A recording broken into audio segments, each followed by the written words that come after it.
cords. He puts her on the table and her body appears to go limp.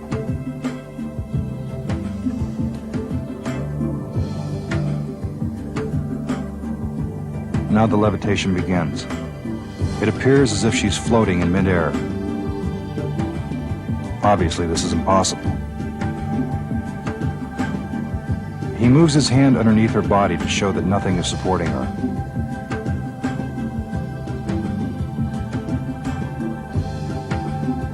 Now he moves the ring completely around her, proving she isn't being suspended by wires or cables. Remember, as we told you before, the ring is solid.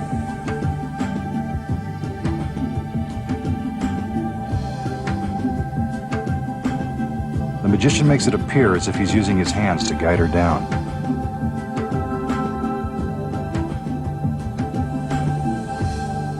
Slowly, she floats back to her original position and is brought out of her hypnotic trance. Now, for all of you playing at home, here's how it's done.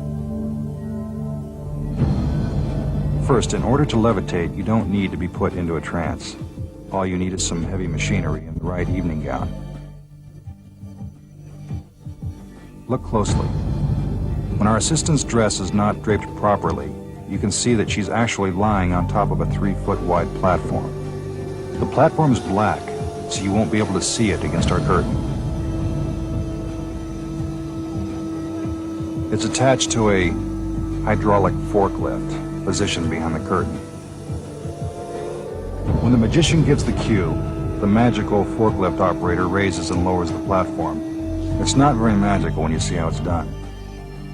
Now, what about the solid metal ring? It looks like it passes completely around the assistant. But this is merely an example of sleight of hand. He's only making it appear as if the ring is going all the way around her. From the back, we can see that the bar attached to the forklift prevents the ring from going all the way around the assistant's body. It's the magician's sleight of hand that makes it look as if it really did. And that's the secret behind this classic illusion. Sorry to bring you back down to earth, but this is the only way to levitate.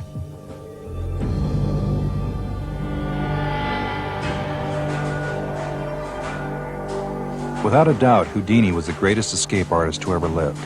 Since then, thousands of magicians have repeated his death-defying escapes. You're about to find out how they're done. The magician is put into a straitjacket. This is a real straitjacket, the kind you'd find at any good asylum. It would be virtually impossible for anyone to get out of it.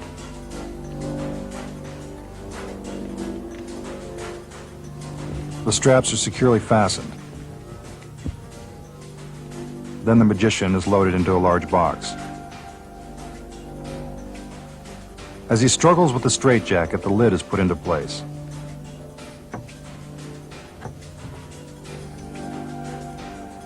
Now his assistants chain it down and drill it shut. The box is rigged with explosives. He has less than a minute to get out.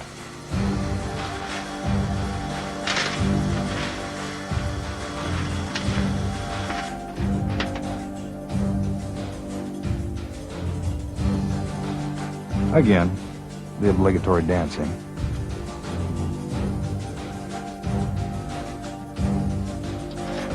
You'll notice that the assistants are all dressed exactly alike. There's a reason for this.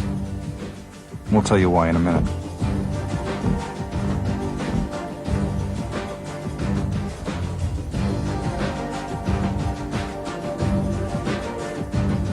What appears to be a stick of dynamite is attached to the box.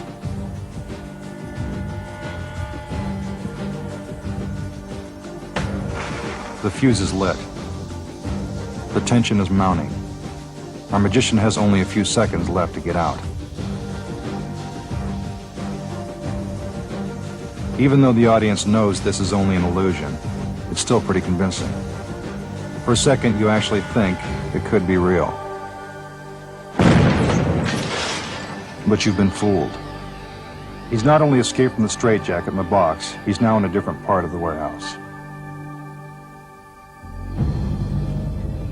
Here's how he did it. First, for the straitjacket. As the magician is buckled into the straitjacket, he keeps his arms stiff and away from his body, giving him enough slack to eventually escape. Even using this technique, getting out of the straitjacket won't be easy. This part of the trick requires lots of practice.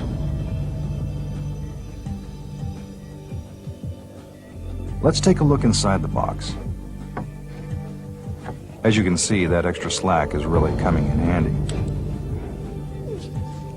Remember, timing is critical.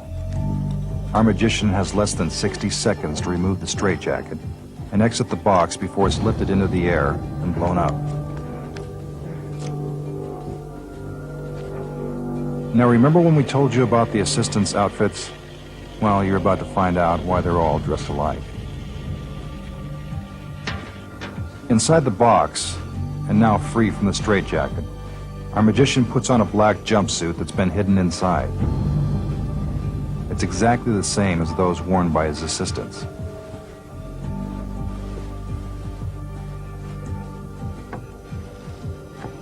Then he slips out a trapdoor at the back of the box.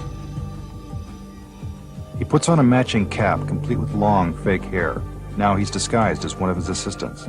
This is where the dynamite comes in. It's not only used to create tension, but also to serve as a diversion, allowing our magician to sneak away. See him crouching down there?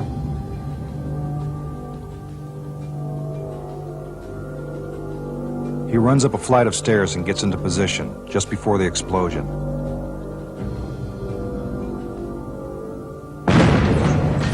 When the smoke clears, he steps out of his hiding place and onto a nearby catwalk. Bet you didn't know that's how it's done. We've all seen this next trick. It's called the 3-cube box. As always, a little performance helps our magician make the illusion seem more spectacular than it really is. One of the assistants steps inside the box and the magician closes and locks the doors. For effect, he checks his blades to prove to the audience that they're solid. Then he hands his assistant a red handkerchief. This is to help sell the illusion.